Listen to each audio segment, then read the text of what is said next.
habang pag-usapan ngayon mga ka-reaction update page, nagsalita na ho sumabog ito si Atty. Trixie Angeles kung saan mismong siya ho nagdududa na dito kay Pinky Lacson kung talaga bang may pinoprotektahan sa manalaking crocodile dyan sa gobyerno ni Marcos Jr.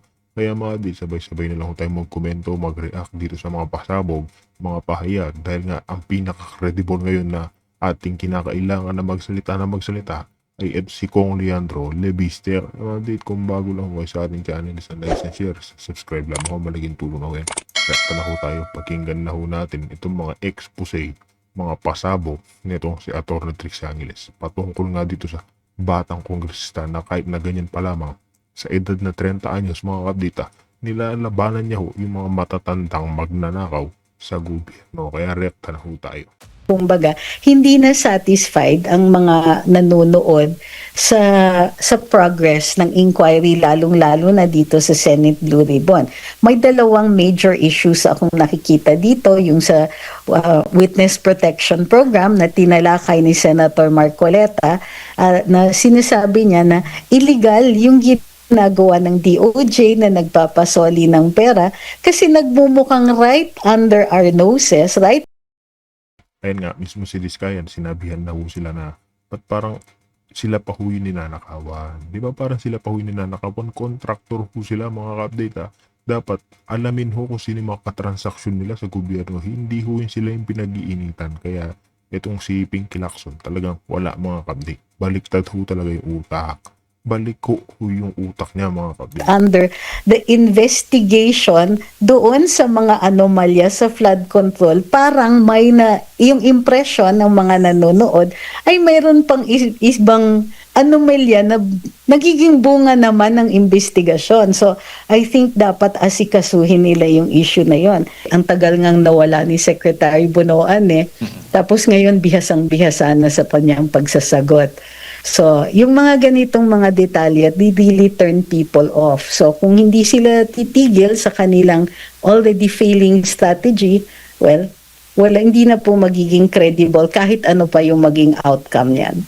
Alam niyo, habang tumatagal at habang ina-attack yan na hindi pa buong-buo nilalabas, mas lalo siyang nagiging credible sa isip ng mga mamamayan. Opo, attorney, huli na lamang po, balikan ko lang yung inihain na impeachment laban kay Pangulong Bongbong Marcos, kung saan agad-agad maraming question dito matapos nga po yung sa identity po nung naghain ng impeachment, kung saan sinasabing ito daw yung abogado laban sa disbarment ni Attorney Glenn Chong at naiuugnay sa First Lady.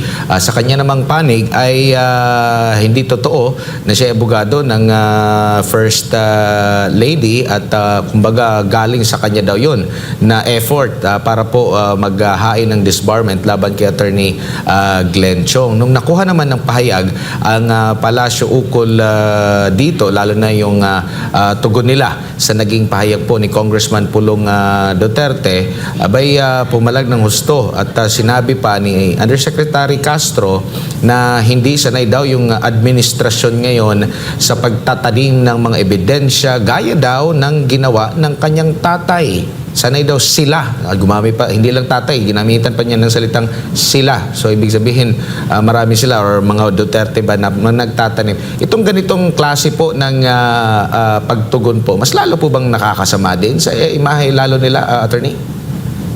Well, oo. Hindi nga sila nagtatanim ng ebidensya, sama ng loob naman ang tinatanim nila. Tapos wala pang natatanim sa ating agrikultura. Gayon pa man, okay? Sa ganitong sitwasyon, dapat nagka-crisis management na po sila. Nung time pa lang na lumalabas yung mga surveys at the start na mas mababa ang Pangulo sa Vice-Presidente, in spite of the intriga, in spite of the Quadcom, in spite of the trolls, in spite of yung mismong palace spokesperson ay may mga indirect attacks sa ating vice-presidente, hindi po natinag yung kanyang ratings in relation dun sa ratings ng Pangulo. Ayan nga mga update na kainalo ang paninira nila dyan kay Vice President Sara Duterte. Nakita naman ho natin na yung trust rating ho niya, paangat pa rin ho ng paangat. Paalagwa pa rin ho ng paalagwa. Ito si Marcos Jr. kahit na pinipilit niya ho sabihin nagtatrabaho siya, Ayan, di ba, nakikita naman ho natin si Talakira na Malacanang na lagi nagtatrabaho si Bongbong na nagtatrabaho ang presidente. Pero nakikita ho natin, pabagsak po ang trust rating niya dahil ho saan? Dahil nga ho sa korupsyon, mga magnanakaw ho kasi yan nandyan sa gobyerno ngayon. Doon pa lang po, crisis na. So hindi pa nila, kumbaga, hindi nila tinugunan nung time pa lang na yon at the earliest possible instance. So hindi rin nakakatulong, lalong-lalo na yung retorika. Kasi they have been doing this from the start. Ganito yung klaseng retorika ng gusto ng Malacanang. O hindi naman pala from the start kasi si Undersecretary Claire Castro naman talaga ang ganito yung style, no? So hindi nila tinututulan, so alam natin na Malacanang endorses this kind of communications at ganitong klaseng rhetoric. So they have nobody to blame, di ba? Kung wala silang ginagawa about that. At yes, hindi ito nakakatulong. Kumbaga, yung strategiya nila na i-discredit ang pinakamalakas nilang kalaban at maisulong yung kanilang tuloy-tuloy na paghawak sa poder sa gobyerno, ay they're sticking to a strategy that this didn't work from the start.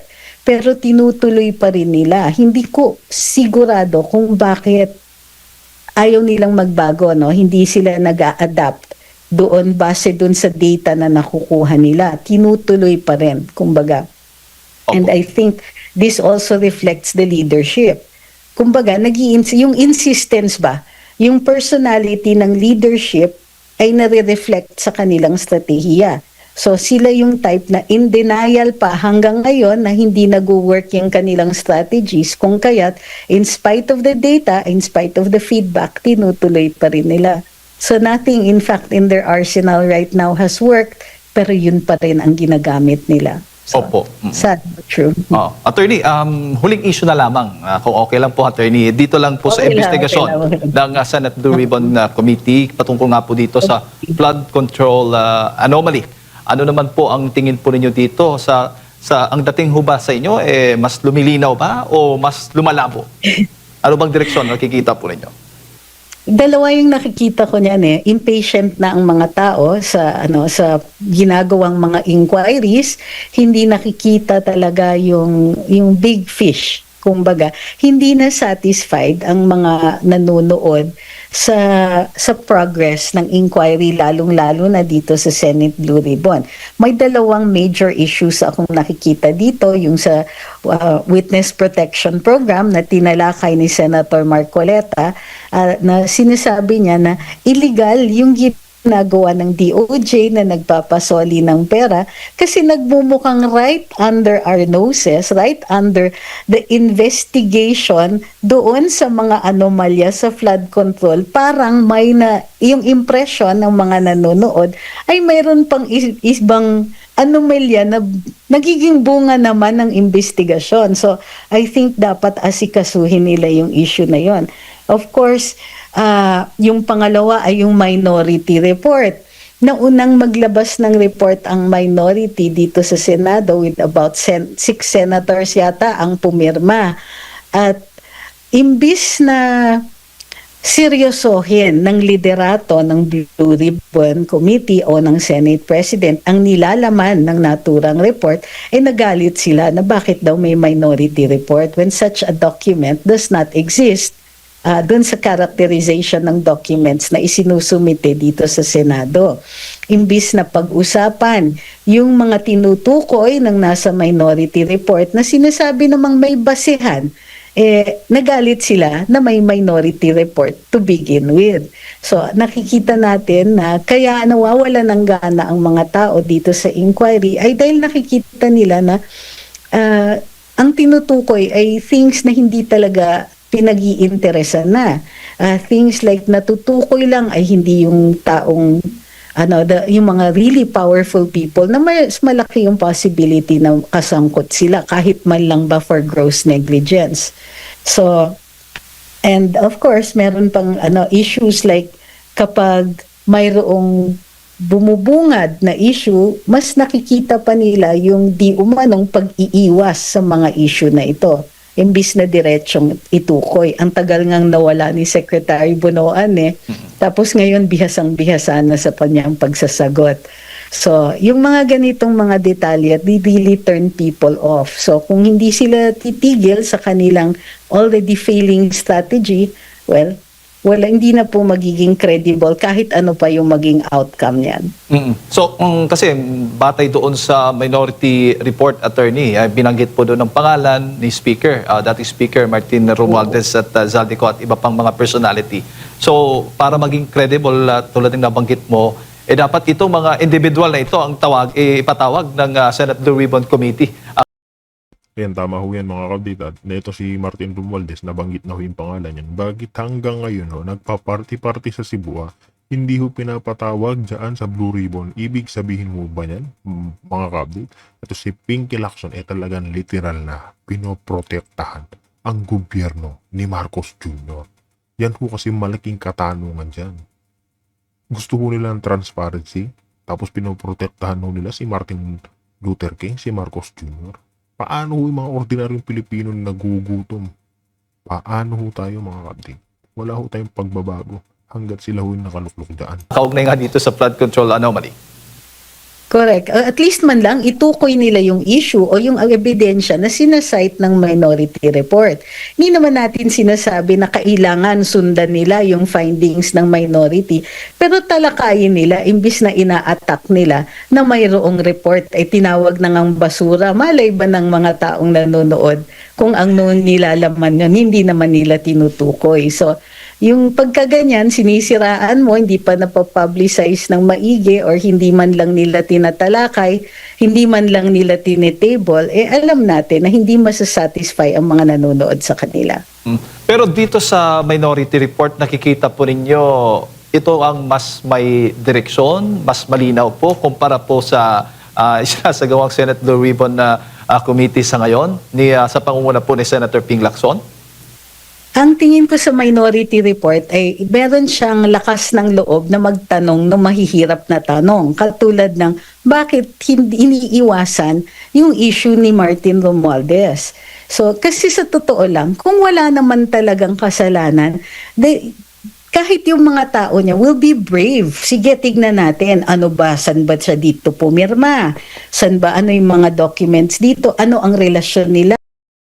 Ito yung Minority Report na inilabas nila Senator Marcoleta at saka ni Senator Amy, mga kapatid.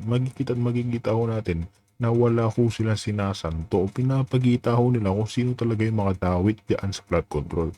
Doon nga sa panghuling litrato, di ba, makikita ho natin sa Minority Report na merong question mark, yung pinakautak. Nasa gitna ho si Tambaluslos, sila Diskaya, pero yung may question mark, sino ho yun? Sinabi pa nga, ayaw mo na daw nila ho sabihin para mas exciting, mas intense. Dahil alam naman natin mga update, si Marcos Jr. ho, yung pinakapunot dulo o yung pinakautak ng flood control na yan. Ni Mr. Zaldico, yung mga meetings kung saan napupuntirya na nag-uusap sila. Saan nanggagaling yung pera na ginagastos, yung mga kung i-audit ba nila ang Kongreso o saan pumupunta ang mga pera-pera na ito, makakapasa ba ang mga yan? So, the tough questions aren't being answered and the tough issues are ignored. So, dun pa lang, nagkakaproblema, which is why, tingin ko, discuss nila yung laman ng Minority Report. I-adapt nila, kahit i-publish nila nakasabay ng majority findings, okay lang yon. Pero yung iiwasan nila at tatawagin nilang basura is a bad move. Kasi Ayan, kasi katapos nga nito kung nilabas nila Senator Marcoleta, yung tinatalakay ang mga Minority Report, sinasabi kong hindi daw credible. Alam na alam mo talaga yung galawan ni Pinky at ni School Bukol, ni One Ball University, Pito Soto, na mga ka-update. Literal na tutaho. Tutaho, protector ni Marcos Jr. at ni Martin Luther King. Itong dalawang to. it looks suspicious. Isa pa yung Cabral files na hawak po ni Congressman Leandro Leviste, attorney. Ito ho ba sa tingin po ninyo ay malaking tulong din para mas magkaroon ng kalinawan o kaliwanagan ang taong bayan hinggil nga po sa isyung ito? Alam nyo, habang tumatagal at habang ina-attack yan na hindi pa buong-buo nilalabas, mas lalo siyang nagiging credible sa isip ng mga mamamayan. Kasi kung hindi naman ito, kung ordinaryo lang ito, these are merely lists, ha? Listahan ito ng mga, well, of course, yung mga insertions, pag binasa mo, makikita mo kung ano yung mga most likely na naging insertions dyan, yung mga reconsideration ng NEP na tinatawag dyan, makikita ninyo mas magiging maliwanag yung mga transaksyon dito ukol sa mga infrastructure projects na sinasabi nating graft ridden. So the longer ini-extend yung drama, the less credible yung mga taong gustong magtago at lalong nagiging credible yung mga listahan, yung Cabral documents. Kung sa akin, magaling si Congressman Leviste, hindi niya nilabas yan lahat. So dahil striptease at tuloy-tuloy yung mga kritiko na mayroong something, may possibility na mayroon silang tinatago, ay sila po ang nag-lend ng credibility dito sa Cabral files. Sa halip nga na imbestigahan dyan sa Kamara itong flood control anomaly, attorney, may mga balitang mas uunahin pa ate itong si Congressman Leandro Leviste sa kanyang mga kumpanya sa solar power. Ano naman po ang tingin po ninyo na doon po parang lilihis ang issue? Yan, isa pa ho yan mga update. Literal na dinadiverto nila yung issue kay Con Leandro Leviste. Isipin nyo hindi ho nagnakaw yung bata. Hindi ho siya nagnakaw sa ating kaban ng bayan. Pero ano yung ginagawa? Siya ho yung iniipit ng mga hinayupak na mga magnanakaw dyan sa gobyerno. Pinipilit ho siyang pagbayarin ng 24 billion ni Garin. Diba? Pilit ho silang iniipit mga ka-update.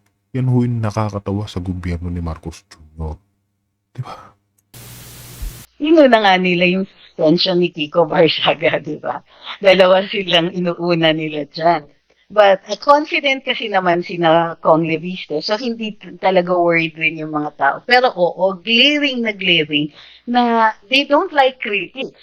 Yung mga hindi sumusunod dun sa communications o dun sa mga sinasabi ng mayorya dun sa Kongreso, kapag ikaw ay lumihis, well, nagkakaroon ng penalty. So nakita naman natin, however, yung ginawa kay Congressman Teves, di ba? Ang maganda dito is hindi nila nagagawa yung ganong klaseng moves na ginamit nila kay Kong Teves dito kay Kong Kiko at saka kay Congressman Leviste. Mas nag-iingat sila kasi too close to 2028 plus itong dalawang Gen Zers natin na kongresista, tapos i-count niyo pa si Congressman Eli San Fernando, maganda yung showing nila. So it's not going to be easy to attack the popularity, the very popular congressman, kasi ang dami lang explanation. So again, like I said, yung strategy nila, hindi sila lumilihis.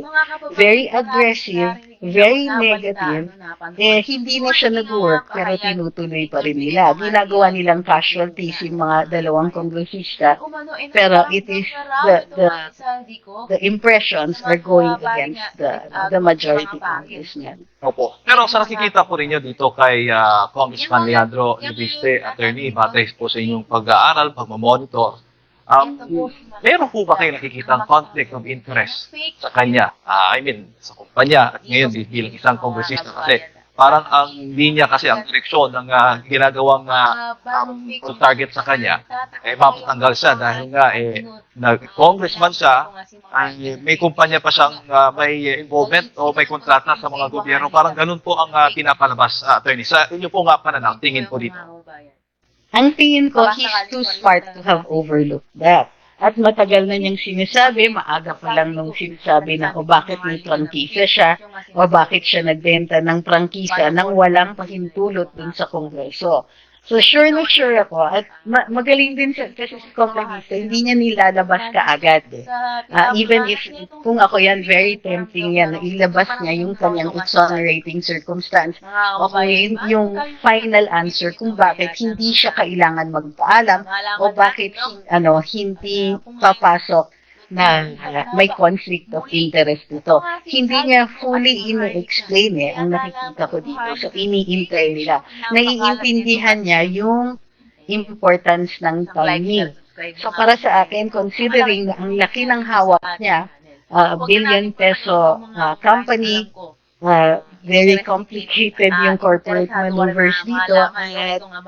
Pero, diba, at such a young age na handle niya yan. Questions about the appropriateness of the disposal ay magsisiw na yan para sa kanyang sagot. Opo. Attorney, huli na lang. Kung ang depensa ng Malacanang, ng Palasyo, mismo, Pangulong Bongbong Marcos Jr. ay yung pag-atake o pagpanat doon sa mga kritiko nila, sa tingin mo, magiging epektibo pa yan? Yung tiwala ng taong bayan ay tataas pa? Kung ganun po yung strategy, kumbaga, ang ginagawa po nila kapag may mga kritikong pumupulangan doon sa kanilang mga ginagawa. Iba yung inaatake, kinaksuhan, at iba pa nakikita natin. So, ang nakikita ko, hindi siya nag-work. Halimbawa, recently, si Jimmy Bondo, sumagot siya dun sa inciting to sedition sa kanya. Si Kong Kiko, kasabay ko sa isang kaso ng Las Marinas homeowners, hindi naman po siya natitigil. May matindi siyang mga libel cases. Of course, kakasuhan siya ng LUP, pero hindi naman po siya natitinag. So, at bukod dyan, hindi po kumukonde o hindi po hinahon yung admiration o yung suporta ng publiko para sa mga nakikita natin nagiging binivictimize, kumbaga, for simply speaking out. So, yung mga kritiko actually na i-empower, the more cases are being filed. So, kasi nga, medyo may social media, mahirap i-suppress yung nagiging reaction at yung mismo sa loobin ng mga taong kinakasuhan. So, ang tingin ko dito, kuha ito from the Marcos Sr. playbook, pero executed by a weaker Marcos. Alright, attorney. Siguro, uling mensahe na lang po ninyo para sa lahat ng ating mga kababayan na nanonood po sa mga oras na ito. Well, ang nasasabi ko lang po sa ating mga kababayan, bilog po ang mundo. Hindi po ang problema, hindi po forever. At kahit anong mangyari, may lutas at may lunas ang lahat ng ating pagdadaanan. Konting pasensya na lang, makita na ang bukang liwayway. Maraming salamat sa inyong pagmamahal sa ating bayan. Tuloy-tuloy lang tayo.